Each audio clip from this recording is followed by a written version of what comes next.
Salut à tous, salut à toutes, on se retrouve pour une nouvelle vidéo à la découverte des plus grandes monarchies du XVIIIe siècle. Je rappelle que c'est ma dernière vidéo sur le XVIIIe siècle, sur le temps moderne, et après nous passerons à la Renaissance, avec François Ier, Léonard de Vinci, les grandes découvertes de la couronne d'Espagne, et bien d'autres événements. Alors, nous allons commencer cette vidéo avec la dynastie des Bourbons qui remonte au fils de Saint-Louis.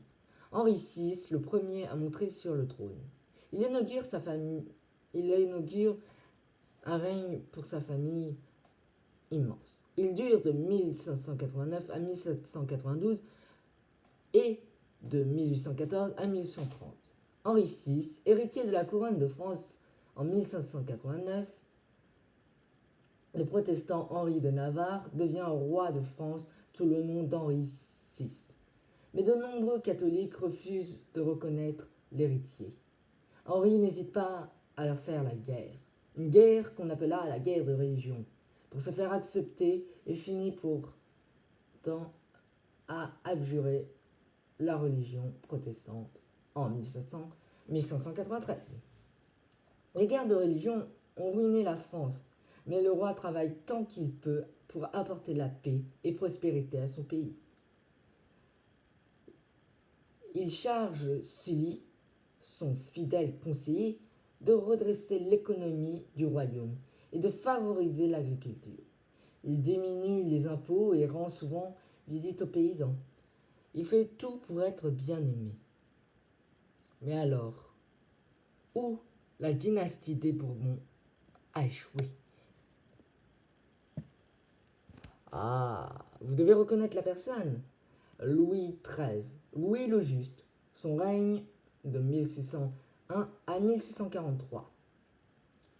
Louis XIII gouverne avec l'aide de son ministre Richard Richelieu, oui.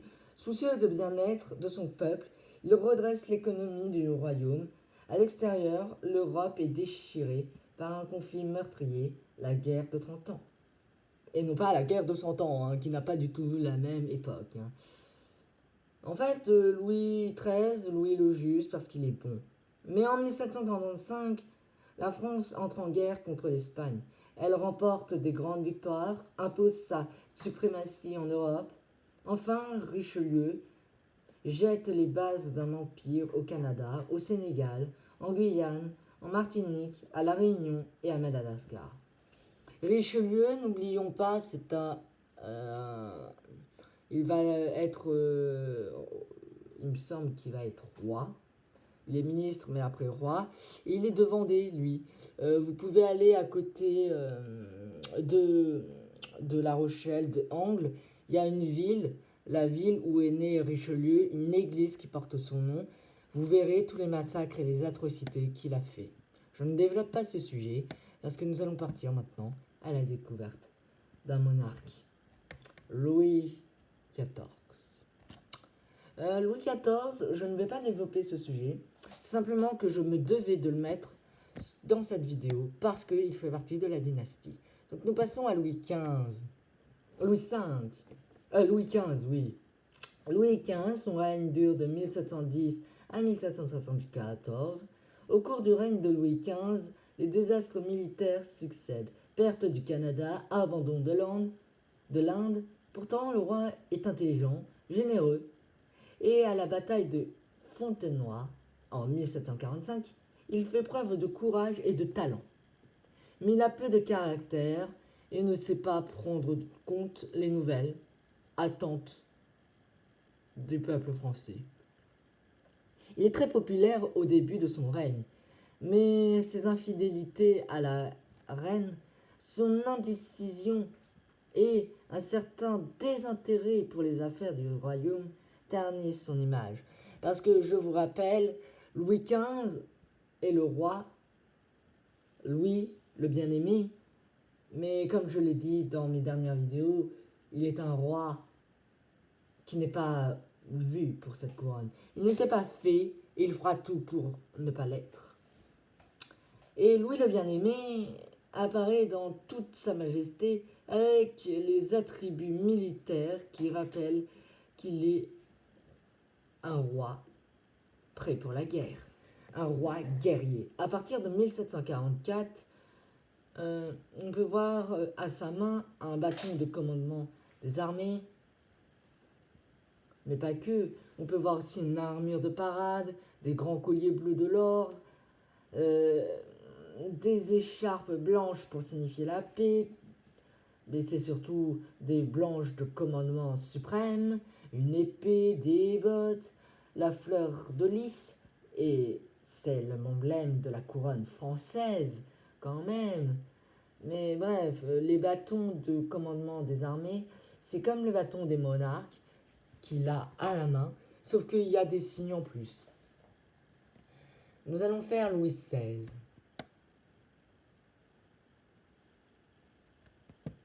Louis XVI. Louis XVI est le dernier monarque absolu en France. Appliqué et érudit, il se passionne pour la science, l'histoire et la géographie, mais aussi pour la chasse et ses serrureries. Son passe-temps favori, déshonoraire, naïf, il ne réagit pas au grand mouvement révolutionnaire de 1789, victime comme son épouse Marie-Antoinette d'une haine qu'il ne peut comprendre. Il est exécuté pour conspiration contre l'État de la Révolution. Il est le dernier monarque absolu. Et la colère du peuple, qui a été provoquée par Louis XV, il ne la comprend pas parce qu'il est dans son petit monde bourgeois. Il est le second fils pourtant d'un roi. Oui, il est le second fils du roi, pas de n'importe quel roi, d'un roi qui a été puissant. Mais malheureusement, de mauvaises fréquentations ont fait que Louis XV, Louis XVI, ils ont nui à leur étude, nui à la diversité de la France. Ils ont fait de la France ce qu'elle est aujourd'hui, la Révolution. Mais c'est le second fils de Louis XV, de Louis XVI. Louis XVI est le second fils de Louis XIV. Louis XII est enfermé à la prison du Temple à Paris. Non, je plaisante. Louis XVII, je voulais dire, excusez-moi de ma part, le dauphin le plus jeune est enfermé à la prison du Temple à Paris. Il régnera jamais. Il meurt dans l'anonymat et la détresse à l'âge de 10 ans. Comme je vous l'avais dit, Louis XVII n'a pas la chance d'être comme Louis XIV, royal, connu, roi soleil. Après la chute de Napoléon en 1114, son oncle, le frère de Louis XIV, le comte de Provence, devient roi de France sous le nom de Louis XVIII. Son successeur, Charles VI, est plus autoritaire et tente de revenir à la monarchie absolue d'avant. La Révolution, cette décision entraîne la Révolution de 1830. La dynastie des Bourbons est chassée du trône définitivement.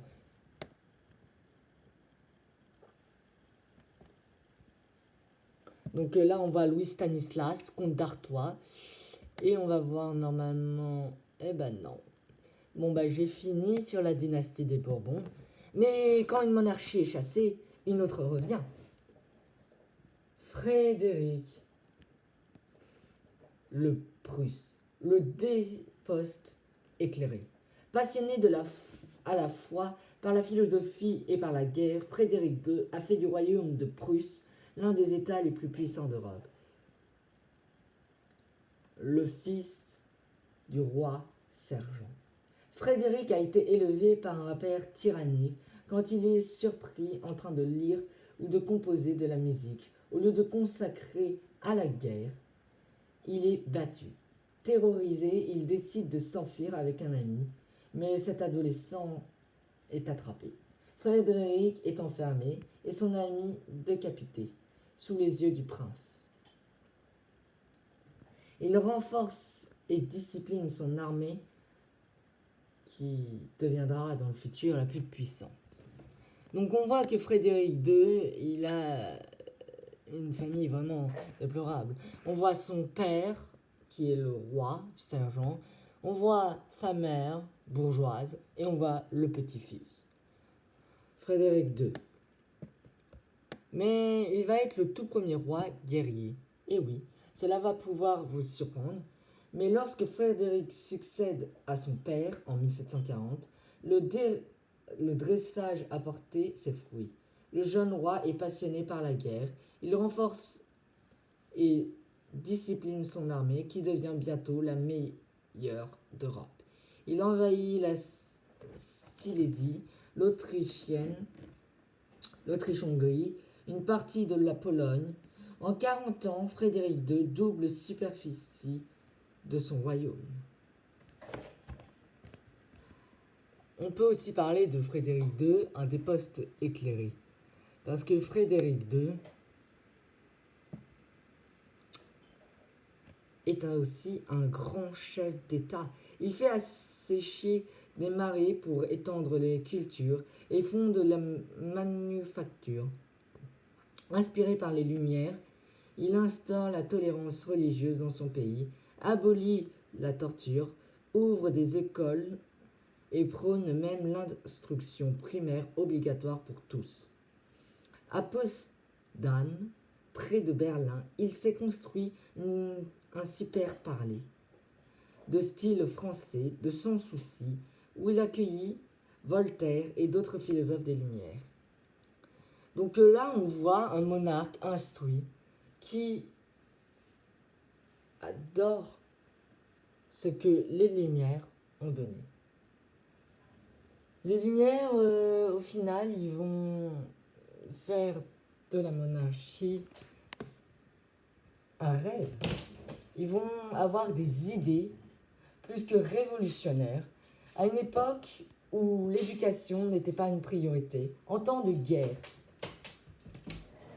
Et oui, la monarchie succombera, mais la monarchie de Prusse durera plus longtemps grâce à ses lumières. Un meneur d'hommes. Il mène ses troupes le 25 août 1758 à la bataille de Zandorf. Malgré la perte de plus de 10 000 hommes, Frédéric II, son armée a la victoire face à la Russie.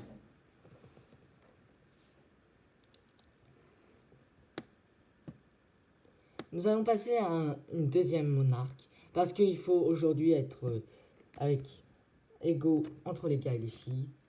La grande Catherine, Catherine II de Russie. Par ses guerres et ses réformes, cette impératrice a fondé une Russie à la fois moderne et conquérante. Elle a soutenu les penseurs les plus éclairés de son temps, dont les Lumières nulles. Elle ne soutiendra pas les Lumières, parce qu'ils ne sont pas de son pays. Mais ils seraient de son pays, elle aurait largement aidé et soutenu Diderot et d'Alembert. Ça, c'en est sûr. Mais elle n'a jamais été pourvue au trône. Catherine est l'épouse du tsar Pierre III. Elle est née en Allemagne et elle a eu une éducation occidentale, marquée par les philosophes des Lumières. Cette étrangère ne satisfait pas d'être une femme de souverain. Elle veut tout le pouvoir par amour. Son amant, Grégoire Orwell, fait un coup d'État pour détrôner le tsar et installer Catherine à sa place. Quelle belle histoire d'amour! Mais c'est une étrangère au trône et ça, le peuple va l'accepter très dur. Là, voilà sacré. Catherine II est couronnée à Saint-Pétersbourg en 1762. La Grande Russie. Catherine se montre très agressive envers ses voisins. Au sud, elle écrase les Ottomans et s'empare de la Crimée en 1792, offrant ainsi à son pays un débouché sur la mer Noire. À l'ouest, elle annexe une partie de la Pologne afin d'étendre son empire et avoir un empire en Europe. À la fin du XVIIIe siècle, la Russie est sortie de son isolement et devenue un grand pays d'Europe. Eh oui, Catherine, tu as été forte. Des réformes sur papier. Pourquoi? Catherine est une déposte éclairée, inspirée par les philosophes des Lumières en 1767. Elle publie une grande instruction qui prévoit l'égalité de tous les habitants devant la loi. L'impératrice donne plus de liberté aux villes et aux régions, ouvre des écoles pour les orphelins, encourage les petits entrepreneurs. Mais la grande instruction ne sera jamais vraiment appliquée. De plus, Catherine renforce sa domination des seigneurs sur leurs serfs, les paysans qui leur appartiennent. Au final, la grande Catherine, elle va être comme n'importe quel monarque, mais avec des postes éclairés des Lumières. Donc ces philosophes des Lumières, on peut voir qu'ils ont inspiré bien des gens, bien des monarques au bout du monde. Eh bien c'était tout, nous sommes arrivés à la fin de notre vidéo. Abonnez-vous, lâchez le like, regardez mes autres vidéos et on se retrouve la semaine prochaine.